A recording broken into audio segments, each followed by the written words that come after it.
Thank you for listening to The Path to Authenticity. My name's Tom Gentry. I think of this show as the opposite of small talk. You'll hear real conversations with real people who know who they are. We talk about what makes them who they are, how they became who they are, and how we might become truer expressions of who we are. I'm Cleo Stiller, and this is The Path to Authenticity.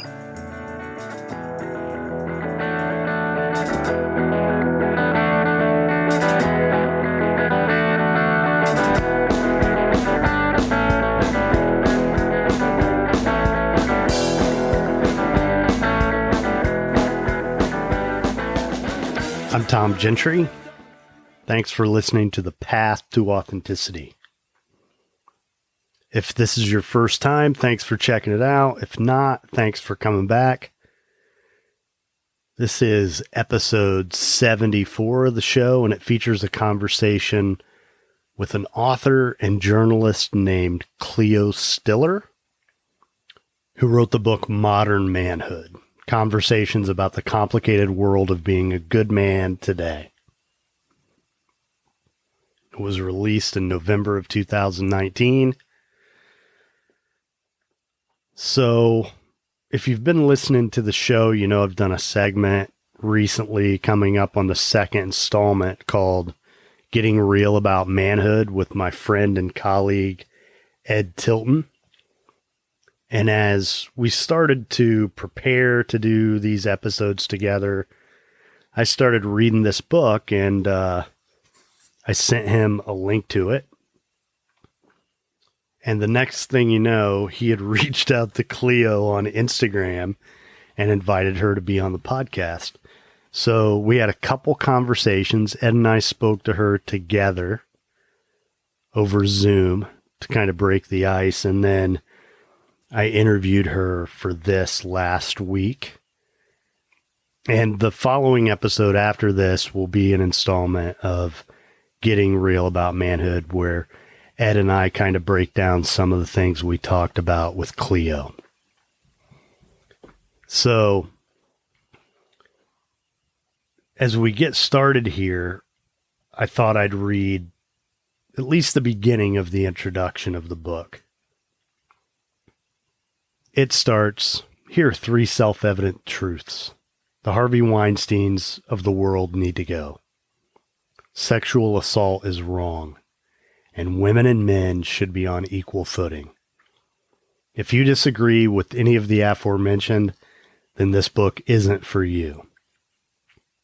But if you're still here, you're probably one of the good guys, and you're probably feeling frustrated and exasperated, or simply thinking WTF when it comes to the current national conversation surrounding #MeToo, masculinity, and the relationship between women and men. You might even have rolled your eyes at a group text with your friends or while you were scrolling through Facebook or Twitter and said, this has all just gone a little too far.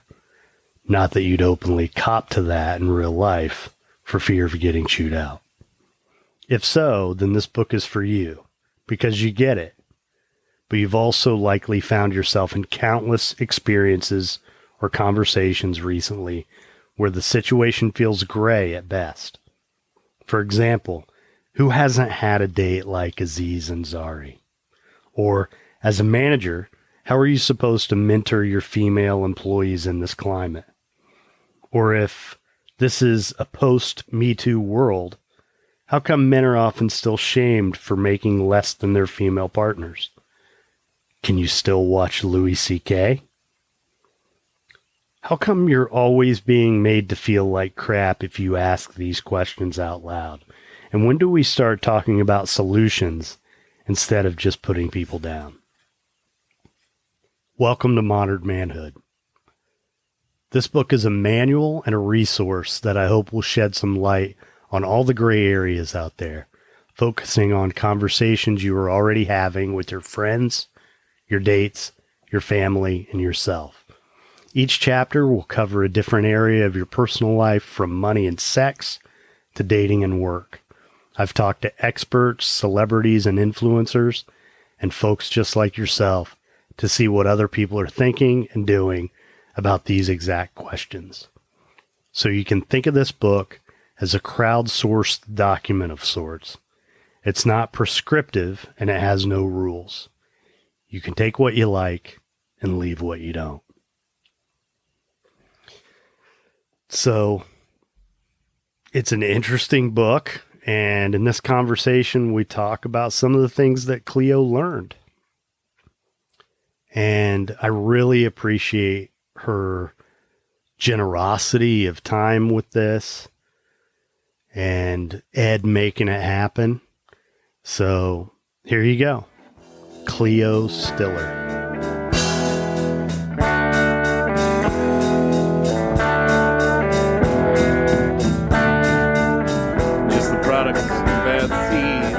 Cleo, how are you?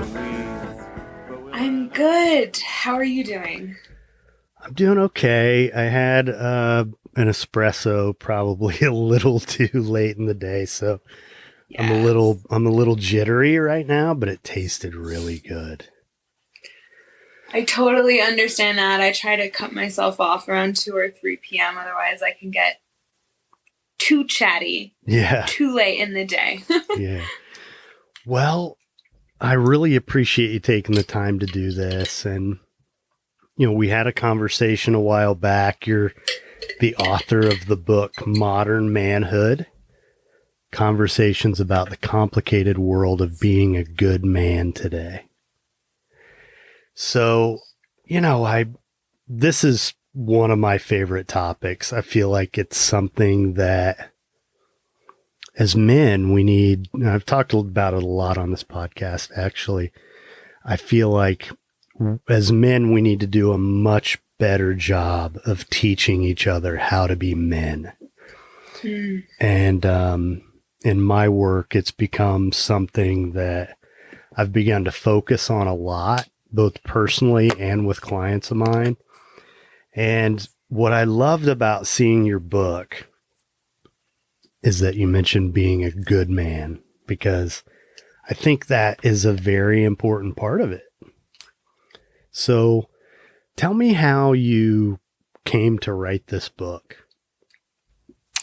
Sure, absolutely. So a lot of folks on first glance see the title of the book, Modern Manhood, then see my name and look at me and they're like, what is a woman doing writing a book called Modern Manhood? And I think that's a really fair question. And here's the answer. So for many years, I hosted a television show for Univision's cable network called Fusion. And the show was called Sex Right Now with Cleo Stiller. Mm-hmm. Obviously a very provocative title, got a lot of eyeballs.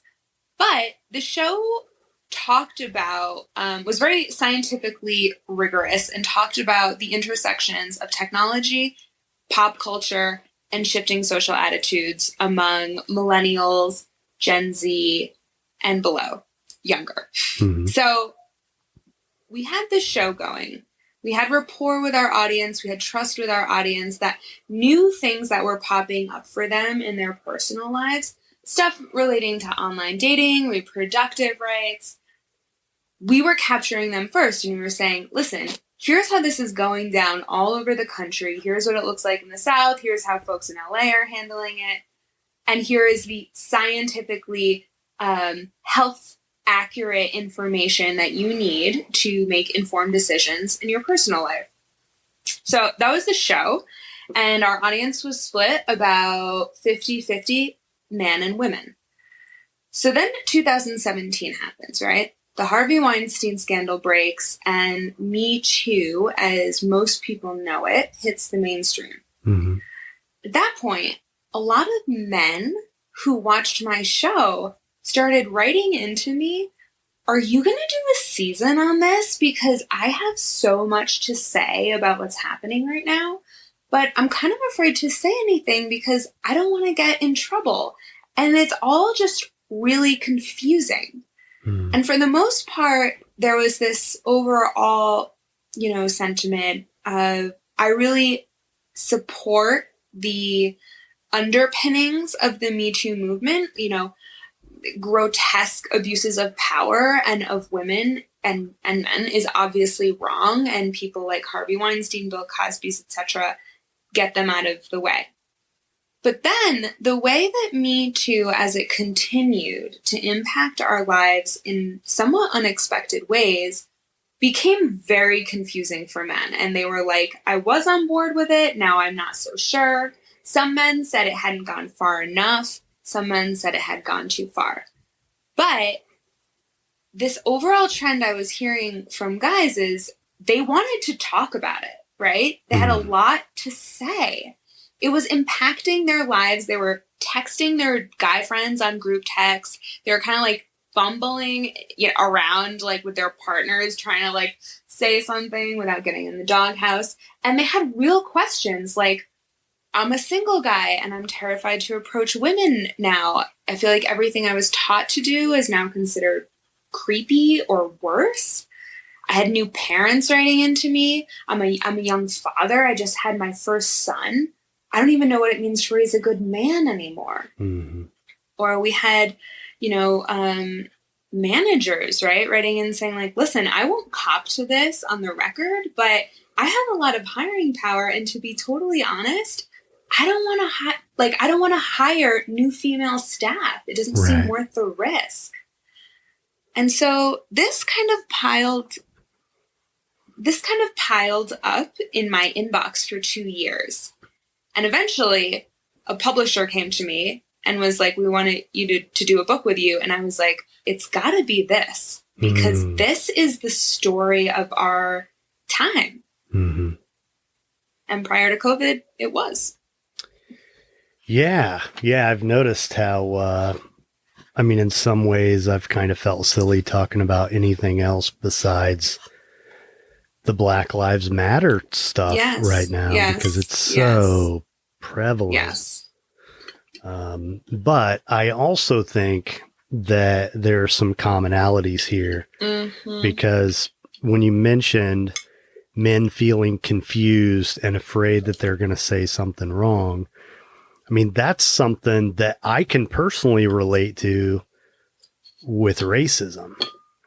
And, and just because of my history, I don't think I come from the most racist family in the world. I kind of had one parent who would say the wrong things and another one who would yell at him for saying those things.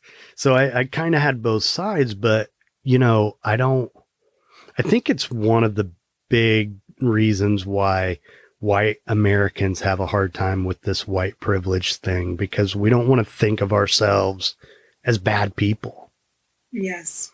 Yes. And yes. That is what has held me back at times from having these conversations more with people of color than with white people. But because I do want to be regarded as I am an ally. I don't, it's a scary thing. It has been a scary thing. And one of the things I love about what's happening now is it's opening up these conversations that were, not taking place before. I feel like more people feel safe to talk about it than did before. And I love that. It's a great thing, because until we, have that disinfectant of sunlight on this, nothing substantive is really going to change, Well, in that way, I agree. There are parallels to be drawn between the conversation that Me Too brings up and the conversation that protest police brutality and Black Lives Matter brings up. That the reason I wrote the book Modern Manhood is because I had been covering women's health for years. And the only people that cared about women's health were women. Right. And only some of them, not even all of them. Right. So when I saw that all these men now cared, they were interested, the veil had dropped, so to speak, in some ways. Mm. And I saw that even though they were interested and wanted to participate in the conversation, they were feeling shut out, and I didn't want to miss the opportunity to call them in to the conversation so that men, women, folks of all genders or non-binary can work together to decide how we want to move forward. Mm-hmm. I didn't want to miss that opportunity, right? And so, and I see this now too happening with what's going on in our country right now, that prior to having all of this atrocities on tape where you can't look away, right, it was much easier for many folks to deny its existence. And so now that they see it and they are participating in the conversation, it's so critical now because we can't make real change unless everyone gets involved. Right. So, yeah, absolutely. I mean, there are true parallels to these conversations for sure. Including, and I mentioned this to you in another conversation, privilege. Yeah. Because, although I do agree, and, listen, I'm a guy I've worked on myself for decades at this point. Trying to be the best human being I could be and the best man I could be, and just evaluating how I show up in romantic relationships and really challenging myself. So, and learning. And, to me, when I hear you talk about the confusion on the part of men as what they can say, what they can do, what hiring practices, stuff like that. I mean, to me, the confusion is about having to employ a filter that they've never used before. Because, suddenly we have to be careful about what we say to women because it's not acceptable like it was, before. And so I do think it's a real thing, the confusion, but I think we need to take a look at why it actually exists. It's actually a clear example of the privilege that we have as men enjoyed for a long time. You'll get no argument from me there, my friend. You'll get no argument from me there. So, we also talked about, these terms like male privilege and toxic masculinity that you sort of have gone out of your way to avoid using. Talk about that. Well, I think, no. Okay, let me start. So when I started this book, I'm fortunate in that I have been a reporter for enough years that people trust me with their personal stories. Mm-hmm. So people came to me, men came to me to say, oh, I heard you're doing this book. Thank God, because I have a story for you. Okay, hear me out on this. And I'm lucky that that is the case. However, some instances where men didn't approach me and I had to go out of my way to get these interviews, I knew that if I used certain terms that just have a reputation, a connotation in popular culture, I was not going to get anywhere with these folks, right? And I don't really know anyone that likes the term toxic masculinity, even people who use it, even, cisgendered women who use it. I wouldn't say they love that term. I think it's just sort of become this, it's easy because everyone knows what it means and you can just throw it out there. But to men who may fall under some loose definition of toxic masculinity, which is really the people you want to be reaching, right? You say that term and you are done. Case closed, hang up the phone, right? And that's not the point. Like, that's not helpful right now. Mm-hmm. So what I really wanted this book to be was a book that sort of said to guys, okay, I hear you. And guess what? You're not alone here. Mm-hmm. People like you, or actually very different than you all over the country, are kind of feeling a similar way. Here's how they're handling it. Here's how we got here. Here's some historical context to this that you don't know. No, mm-hmm. People don't know so much about why we behave the way we behave in everyday life, but there's a lot of history behind it, a lot of science behind it. And so I wanted to give folks that information so they read it for themselves and they're like, oh, shit. Mm-hmm. Okay. Pardon my language, but, really like let that sink in. Mm-hmm. And then I trust most of my readers to come away with it and use that information to inform their future behavior. Mm-hmm. But if you smack toxic masculinity like anywhere on that book cover, I told my publisher this. I was like, nowhere on the book cover, nowhere in the press, it's nowhere in my manuscript, because then it becomes a book for a completely different audience. Right. And those are not the people. A smaller audience. Right, right. A much smaller audience who don't really need to read the book anyway, Yeah. And language is, words are so powerful. Yeah. They really are.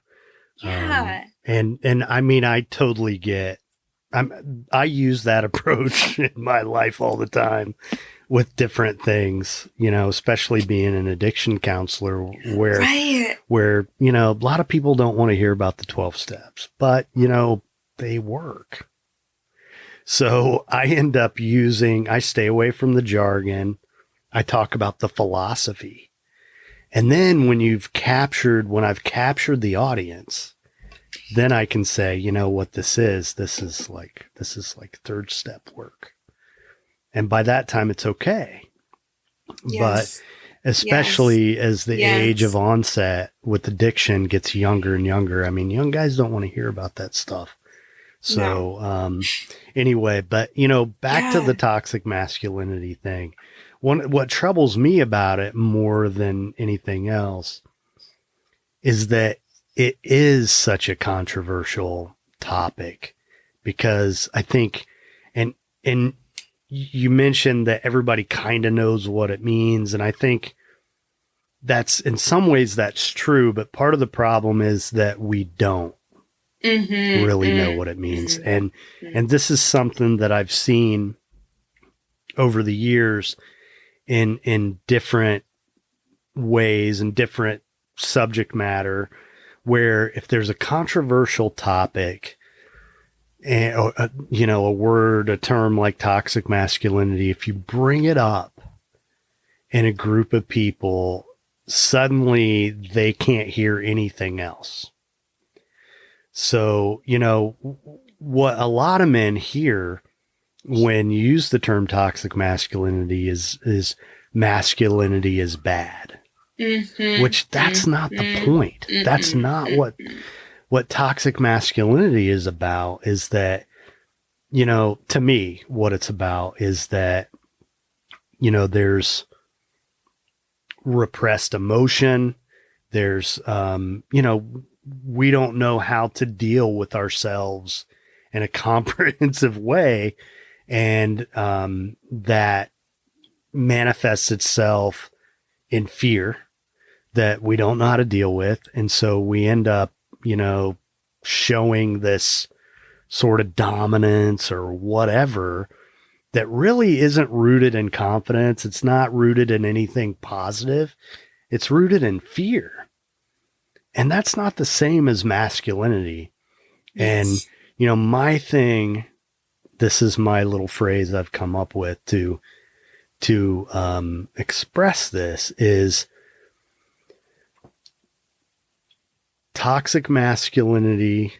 masculinity is to toxic masculinity what money is to monopoly money. So like, it's true. Toxic masculinity is not masculinity. It's the opposite of masculinity. It's the absence of power. It's the like, you know, I mean, if you're really confident and grounded as a man, you don't need that. You know, you don't need to show dominance. You don't need to mistreat others or, yeah. So to me, comparing the two is like, you know, it's the difference between real money and fake money. Yes. Yes. Yes. I completely agree with that. And also that like a more enriched conversation about quote unquote toxic masculinity really quickly reveals like it's not just this narrative of some men are bad to some women. Mm-hmm. It's also that behavior, that sort of those expectations that we put on men hurts men. Mm-hmm. It's not good for men either. And what I did hear from a lot of men, that is frankly a lot of people ask me like, as a reporter, as a woman, what did you find most surprising in the book?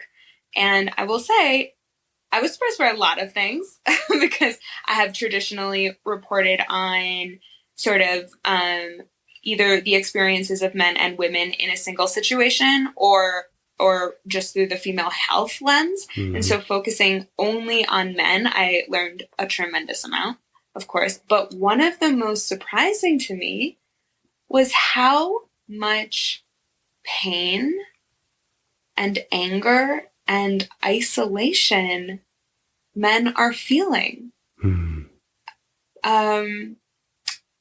And it is heartbreaking. Yeah. It actually makes me happy to hear you say that. Yeah. Because to me, that's what all this is about. Because one of the things that really baffles me is that somehow we've arrived at this place in our culture where we think we have labeled emotion as inherently feminine. Yes. And that is a total crock of shit. It is. I mean, it's absurd. It is absurd. It is absurd. I mean, emotions are gender neutral. Yeah. So we are groomed from day one to not feel. And that is just I mean, science shows us that you will die sooner because you do that. I mean, we carry this stuff around in our bodies, and men suffer in silence. Yes. You know, and when like Thoreau said so long ago, the mass of men lead lives of quiet desperation. It's true. Yes. It really is true. And it's such a shame. And you know, one of the things I'm really compelled to do is like, just turn that whole idea upside down of only women are supposed to feel. And again, the language is really important because, you know, if we use words like passion and vitality, I mean, think about how our emotions motivate us and inspire us to do things. And what we don't understand a lot of times as human beings, and especially as men, is that we don't get to filter out the negative emotions and then feel the positive ones. If I can't be sad, by the same token, I can't feel joy. Yes. Yes. We're numbing ourselves. That's what we're doing completely. And the numbness. So like I did ask men, you know, I had a sort of list of 20 questions that I asked everyone I interviewed. And one of them is, you know, what's one emotion that you feel pretty comfortable expressing? Mm-hmm. And the answer was rage. Mm. Yeah. So, you know, I heard from several guys, like, you know, nothing really bothers me. I've got tough skin. Like, I can pretty pretty much take anything on the chin. And I'm like, okay, I get that. I get, that you're a tough guy, things don't bother you, but like when do you really feel something?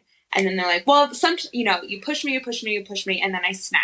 Mm-hmm. And that I heard over and over again. And it's true that the one emotion that we sanction as masculine and therefore or manly, it's mm-hmm. okay, is rage. Yeah. And damn, if that doesn't call up memories for you or feel of people and also what a way to go through the world that. No, we must do better than that. Yeah, absolutely. And for me, when Anthony Bourdain committed suicide, that hit me like a ton of bricks. Because he's someone who I just looked at him like, man, what a cool life. And I wrote a little piece about it too, because, I love the way he dressed and, I related to him.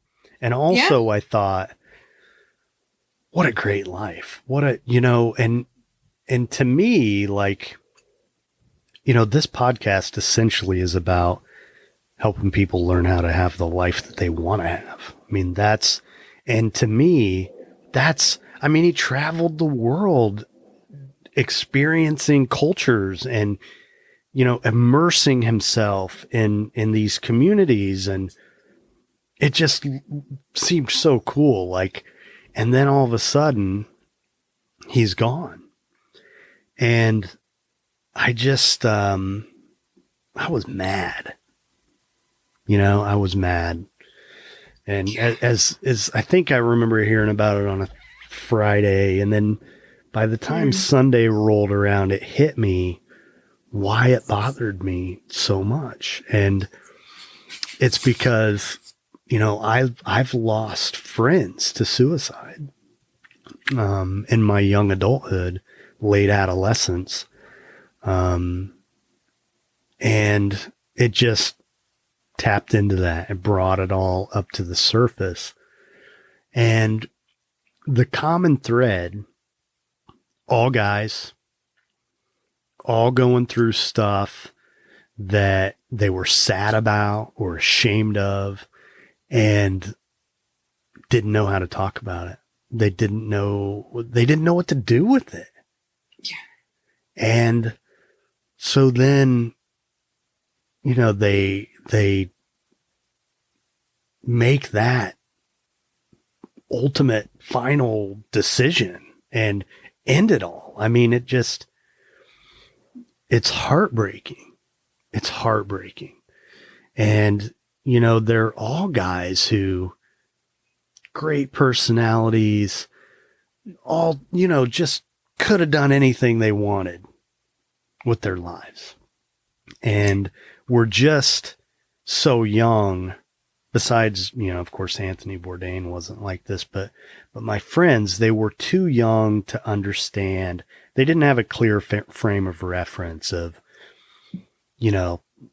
life isn't over because this girl moved on, that kind of stuff. Or, life isn't over because you got in so much trouble you couldn't have a senior year or whatever, and it just, because things are so heavy to kids. Everything feels so permanent emotionally. Yes. And, it just I don't want, if I can do something to prevent that from happening, I want to do that, So, that to me, that's what all this stuff about manhood is really about. And the truth is that, it's so hard as guys. Most guys cannot talk about what's going on with them. They can't. They can't. No. No. And if they do, the world I come from, if you did, it was over drinks. Yes. And so, when you carry around a bunch of crap and you never know how to talk, I mean, sooner or later, that's like a lot of drinks, you know, that you have to consume to deal with. And like, it's a dead end, you know, that was part of my experience too. Like, and it doesn't have to be that hard. And the other part is we look at it as a culture, we look at vulnerability in men as a weakness. And the truth is, it actually takes a lot of courage. Like to sit in a room full of guys and be completely real, like real enough to shed a tear. That takes guts. Yes. It really does. And so we really have it all backwards as men. And, you know, to me, it goes back to the language thing. We got to find a way to frame it for the guys who don't want to hear about toxic masculinity in order to really reach them. Can you tell I'm into this stuff? Yeah. Well, I wanted to say that for me, it was really interesting. So each chapter of the book is a different area of your personal life: dating, money, work, friendship, parenting, yourself. And interestingly, friendship ended up being the most surprising, meaty, juicy chapter. Like, I'll be honest, certainly not the chapter I was most interested in writing.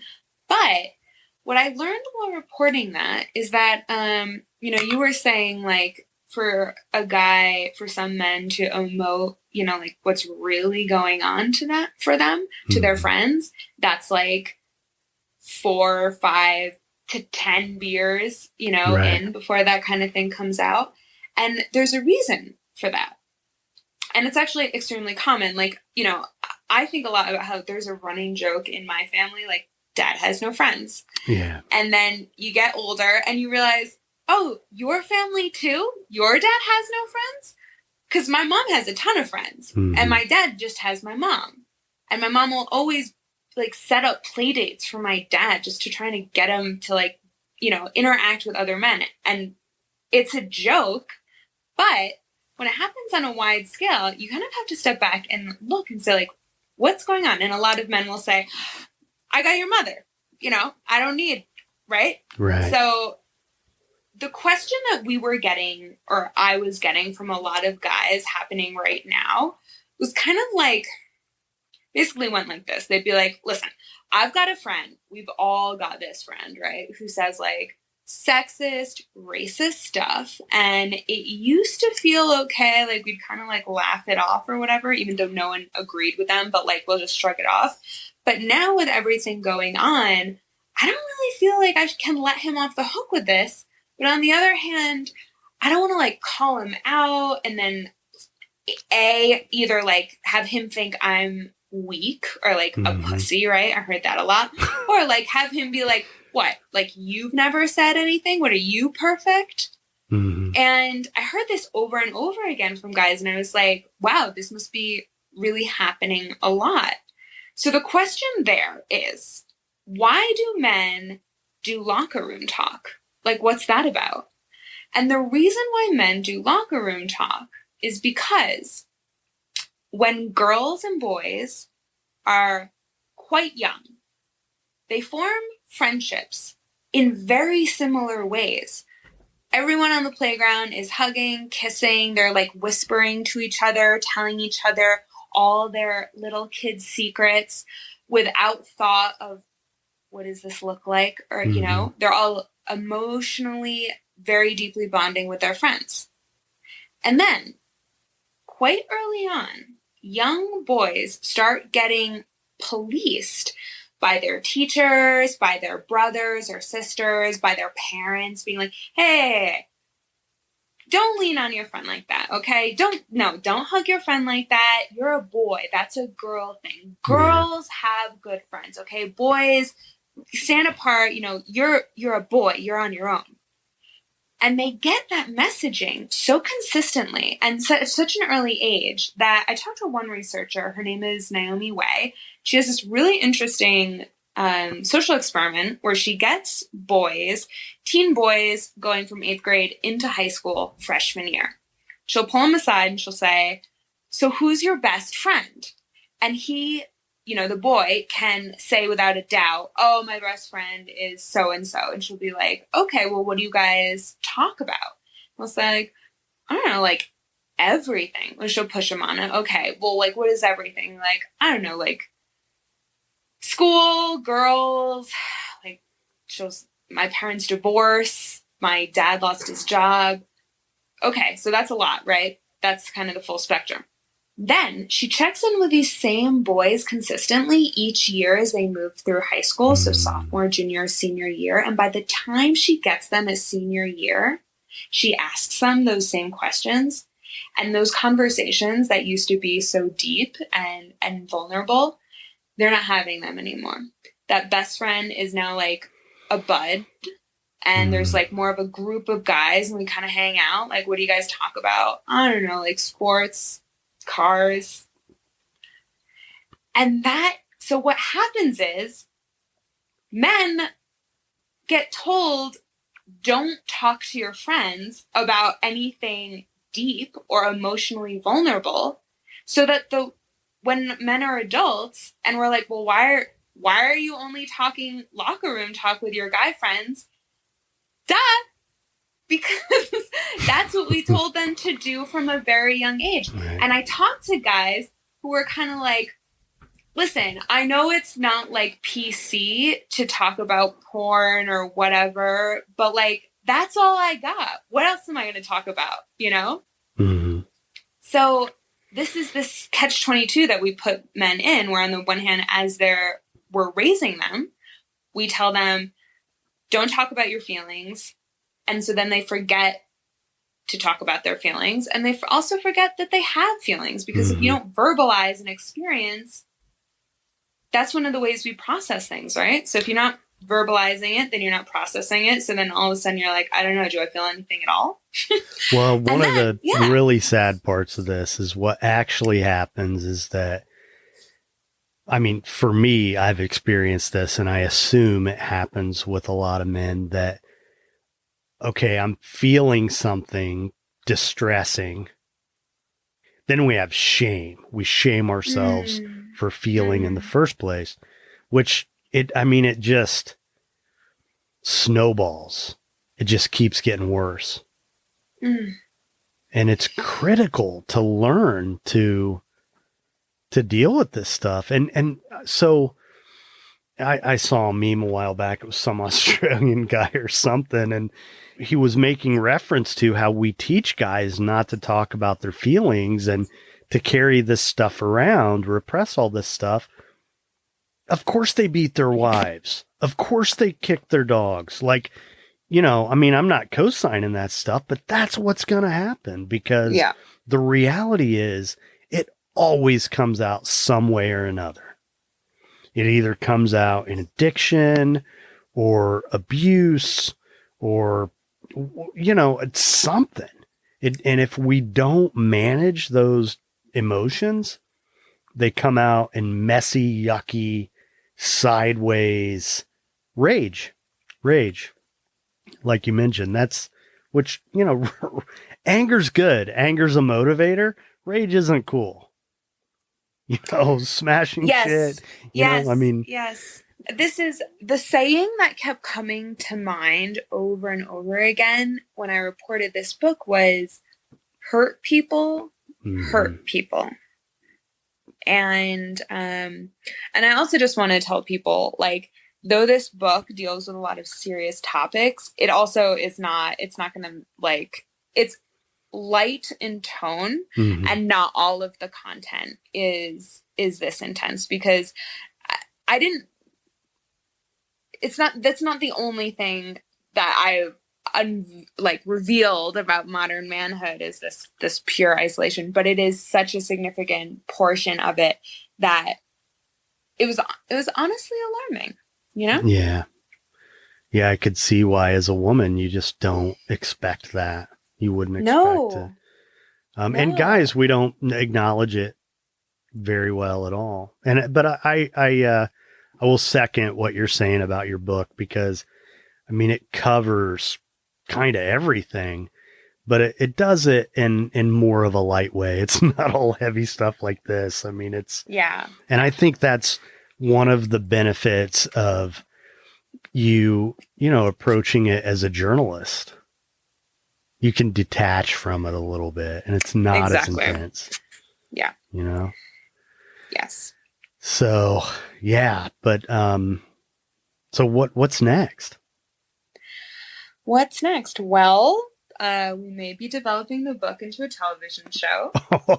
Oh, wow. So look forward to that. I mean, we don't know. These things always take forever, and so often they don't happen. So that, but that's what I'm working on right now. And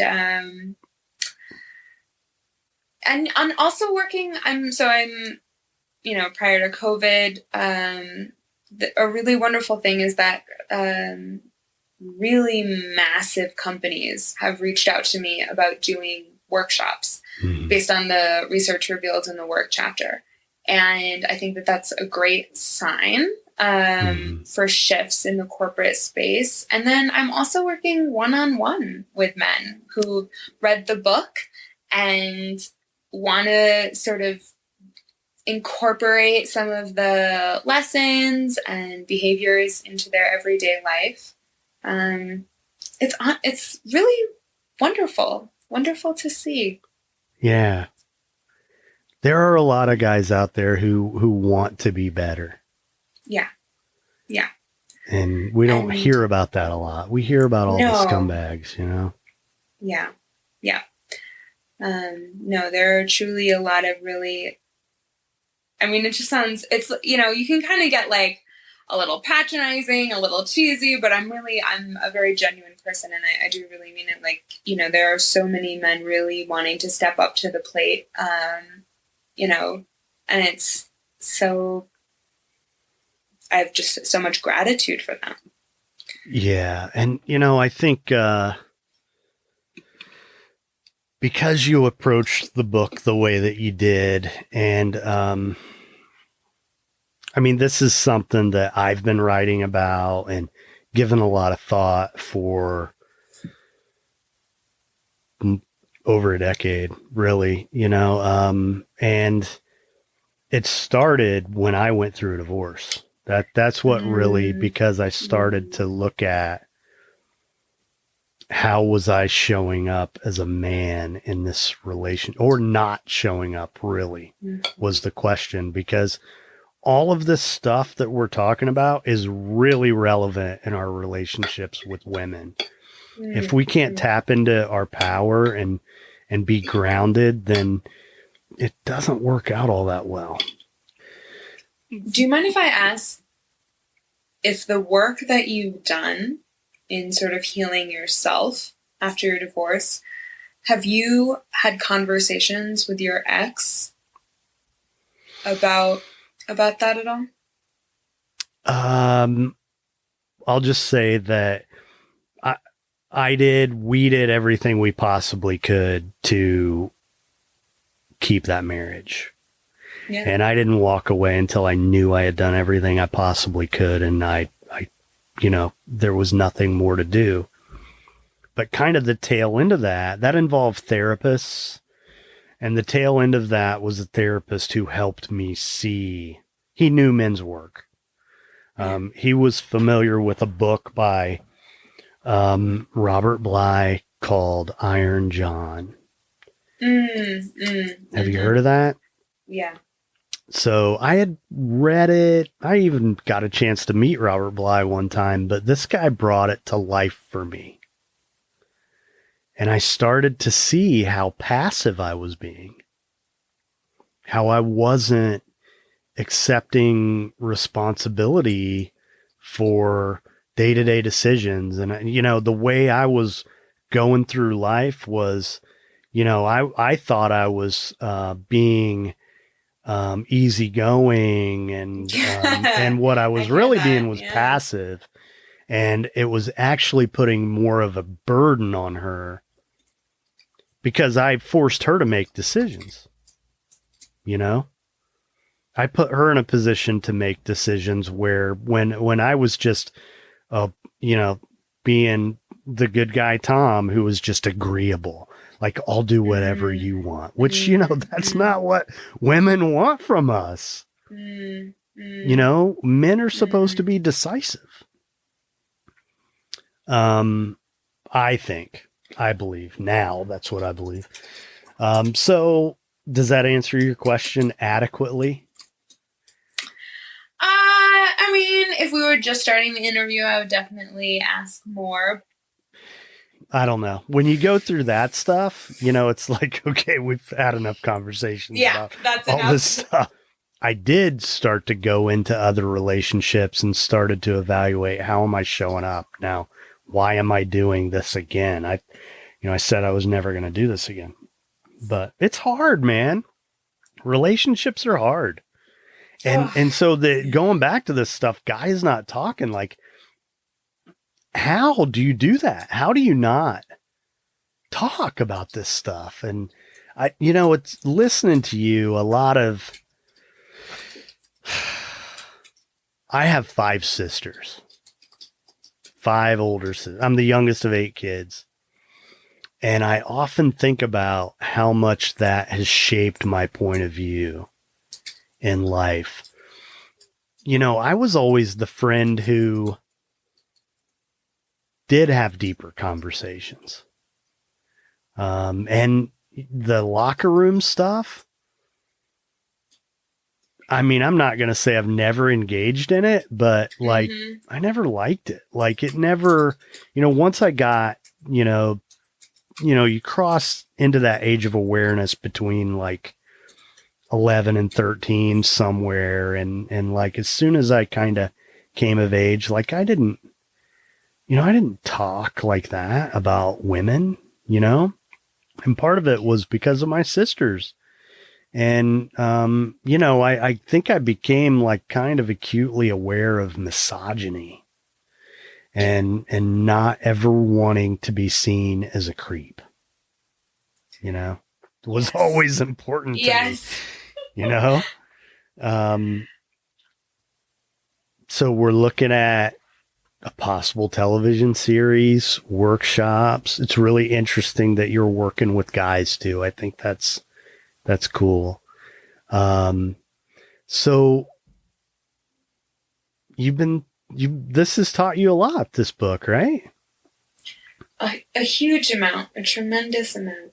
Very grateful for the experience. Yeah. Well, I'm sure you'll publish another book and you're going to go on to do great things. And I really appreciate your time. And anytime you want to come back, I mean, we'd love to have you on here.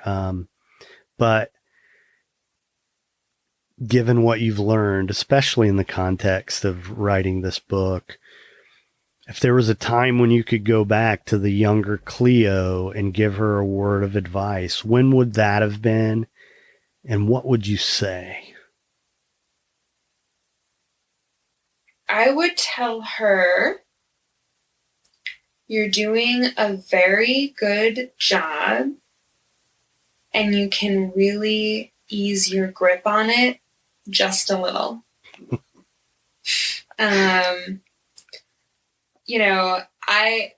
How some people say about folks that they admire, like, how do you do it? You make it look so easy. Mm-hmm. Nobody who's ever worked with me has ever said that to me. I'm one of those people, like, it will come together well and it will do well. But there is nothing about my process that is easy or graceful or fluid. And I think that, I punish myself. I'm better at it now, but as a young person, I've been very hard on myself, and I don't think that was necessary. So is it perfectionism? Yeah, it's perfection. Well, I don't know. I mean, I do a lot of therapy now, so it's a lot of things. There's a lot of things wrapped in there. Yeah. But yeah, a perfectionist kind of doer self, a fear that Anxiety. mine is, oh God, yeah. So, Yeah, yes. it reminds me, you know, I did a personality test years ago and it was in a college course and I was telling this supervisor I had, and one of the traits that it described my personality as having is I tend to take on a lot more than I can handle and scramble around and figure out some way to get it all done. And then she just laughed. Like, that's totally you. Like, I mean, it, and I don't do it as much anymore. I've learned how to pace myself, but, you know, it was, you know, the intensity of that, feeling overwhelmed, feeling like I have a million different balls in the air. It's like I wasn't comfortable unless I was in that. And that's not really the case anymore. I like it better just like being able to breathe, you know? Yeah. Amen. Yeah. Amen, my friend. Well, Cleo, I really appreciate your time. Thank you for doing this and hope we talk again soon. I'm a huge fan of your work, so thank you again. All right. Awesome. Thank you. All right. We'll talk soon. Bye.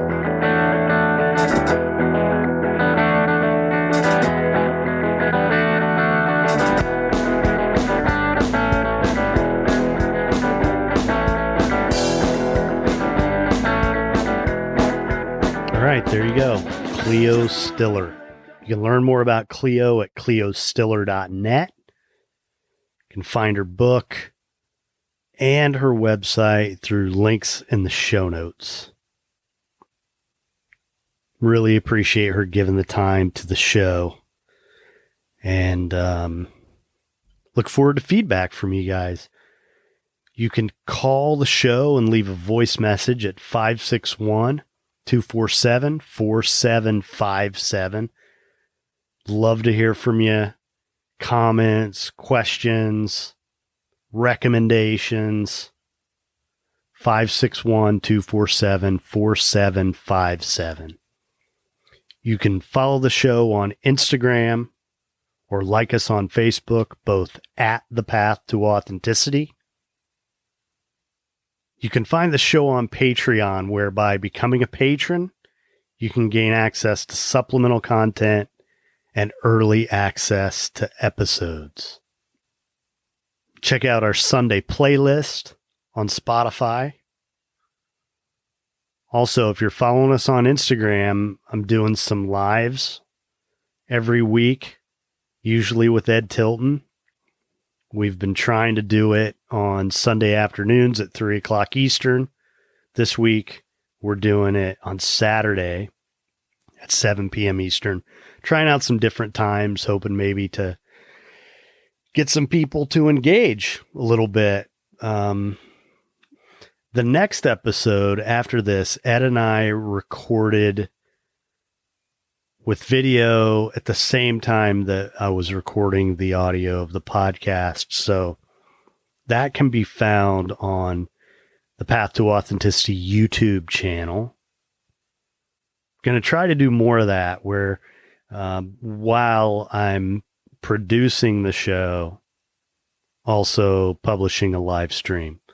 So, you know, just trying to shake things up, do things different, get some people to engage a little bit. Also working on a new website. There are a couple pieces I wrote related to this show. First, I made reference to something I wrote in response to the death of Anthony Bourdain. I'll leave a link for that in the show notes. And I also wrote a little piece about our interactions with Cleo. Again, link in the show notes.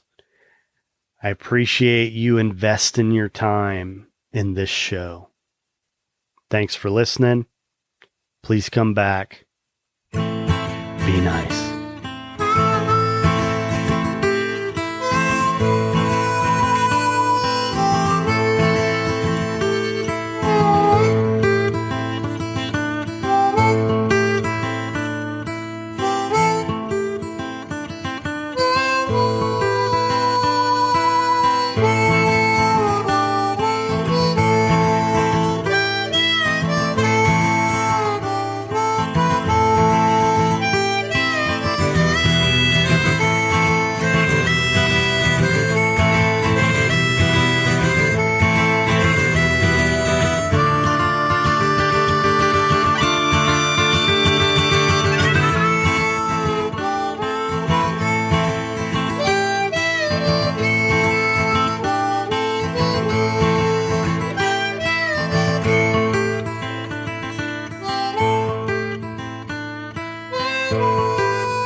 The Path to Authenticity is powered by Equivox. For digital marketing and web design services, visit equivox.com.